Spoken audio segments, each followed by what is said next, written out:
I'm Bouziane Zaid. I'm an assistant professor of communication at Al Akhawain University in Ifran in Morocco, and I'm also one of the MAPI digital media reporters for the report from Morocco. And Bouziane, tell me, since you reported in 2010, what's happened to levels of internet use in Morocco? Well, the internet use has increased tremendously. We submitted our last draft in October of 2010. At the time there was 800,000 Facebook users. This is just one example. By the time it was published in May of 2011, we had about 3 million Facebook users. Now use has increased, but it's still restricted to urban areas among educated youth. In terms of wider media legislation and internet legislation, what has happened since the Arab Spring? Nothing much has happened in terms of regulation of online media.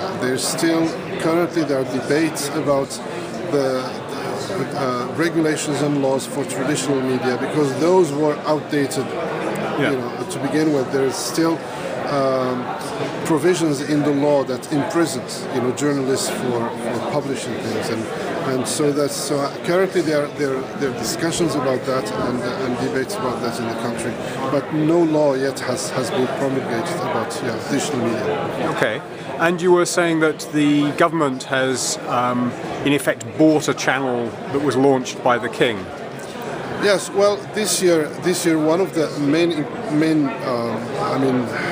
events in terms of media was this debate that happened around the licensing obligations document for Bouziane. And this station started in 1989 as a private TV station. It was initiated by the king and his conglomerate, Nona. And after that, around 96, it started losing money because of competition from the satellite TV stations. The station was subscription-based, about $180 a month, and which is the highest number of subscribers was about 160,000. So the channel was bought by the state. They bought about 68% of the shares of the state of the station, and after that, the channel, which started off as a purely entertainment channel with 80% of the programming was in French, and most of the programming was basically documentaries, fiction films, and sports. Now start doing more public service. At the time there was no such thing, but start doing more public service programming, like documentaries. The news, for instance, before '96 consisted of 2 minutes brief, of what's going on, and after that they did more extended news editions. And this year there has been this debate because the new Minister of Communication, who was appointed in December, that we had elections in 25th of November where the Islamist party won, and now this new minister, working with HACA, with the High Authority of Audiovisual Communication, the regulatory body of the TV station, worked on new licensing obligations document on the station that obliged the station to increase its Arabic program, in particular providing news in Arabic during prime time, which wasn't the case in the past.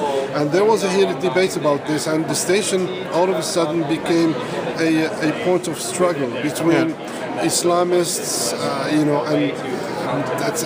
that's how the debate has been framed, and secular Francophone, people in the country. So there was some kind of debate between those two forces. Yes.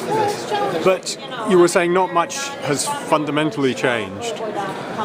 Well, we have a new constitution in July 1st, 2011. We voted. What changed in Morocco is really what happened also in other Arab countries, is this belief among people that we can change things. And the regime and the state was very aware of that. Yeah. There was a big event on 20th of February where people went out to the street calling for less power for the king, more power for the prime minister, more democracy, asking for separation of the powers, more independence of the judiciary system in particular, which wasn't independent in the past.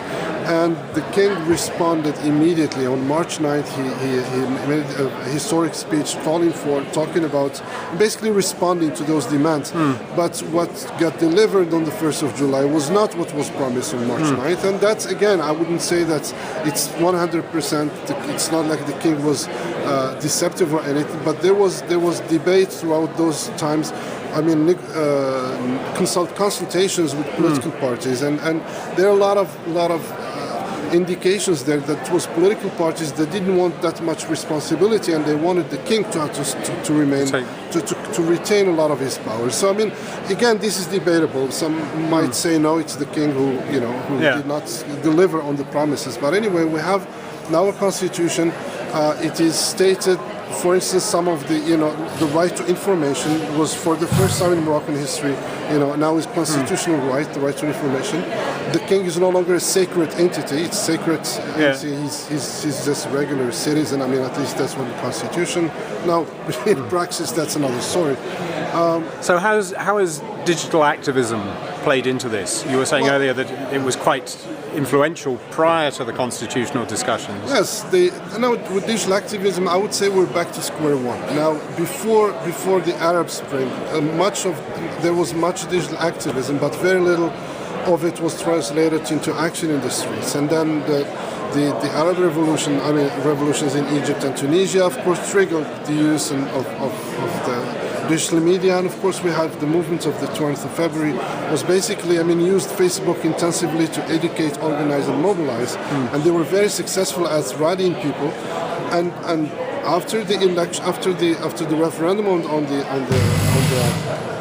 constitution and the election 25th February, we're back to where we were before the Arab Spring. So now there is still a lot of activism online, but very little of it is translated in the streets. And I have to say, Morocco is different than the other countries.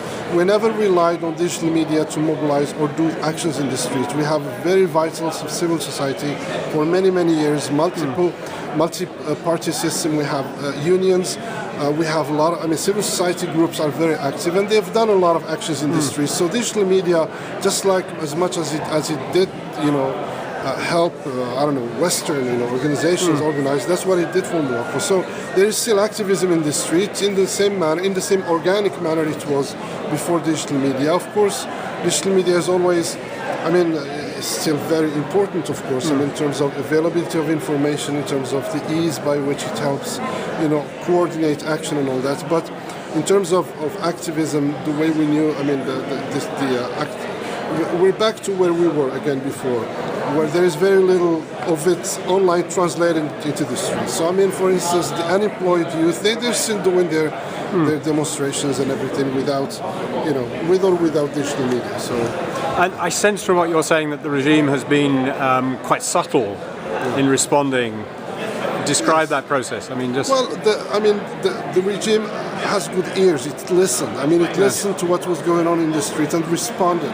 With very, very strong, promises for reforms. Although not a lot of it has been delivered, but some of it has been delivered. And we had, for the first time, fair and transparent elections on November 25th. And an opposition group, which is the Islamist Party, came out. So the state has been smart in terms of how they responded to the calls in the street, and also, and I'm developing this thesis here, is that the state is also active in social media. We tend to forget that social media is also technology that can be used by both activists and the state. And a lot of the comments, I'm doing a content analysis of the comments you would find on a Facebook page of some very,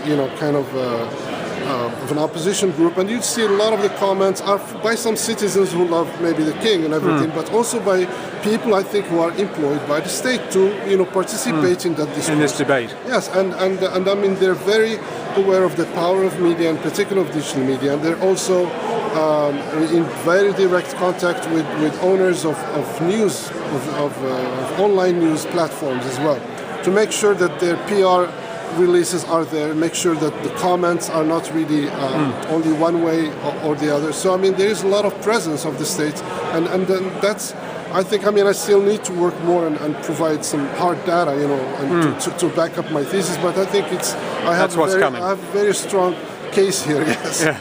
Yeah. Bouziane, thanks for talking to me today. Thank you.